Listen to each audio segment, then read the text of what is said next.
Од денеска почнаа геодетските снимања и геомеханичките истражни работи на делницата Струмица-Дабиле.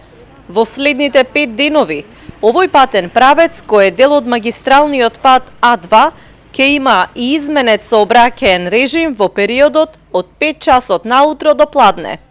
Станува збор за проширување на патот со уште 2 ленти, по една од секоја страна, со што патот Струмица-Дабиле ќе има 4 ленти. Директорот на јавното предпријатие за државни патишта Китанов вели дека станува збор за патен правец кој е еден од најоптоварените со сообраќај во државата. Во нашата држава не постои пооптеретен пат по број на возила од Дабиле Струмица. Затоа што тука се сливаат 3 патишта. Значи, едниот е тој што си доаѓа од граница, другиот е од кај Ровово кој се приклучува од Подгоријата од Беласица и третиот е во самото Дабиле кој се спушта од кај Малешевијата колите и буквално Дабиле станува слеп од стрел. Се закрчува целото. Според Китанов, изградбата на патот нема да трае долго, туку за неколку месеци ќе биде готово новото проширување, како и реконструкцијата на патот Струмица-Ново село, која е веќе почната.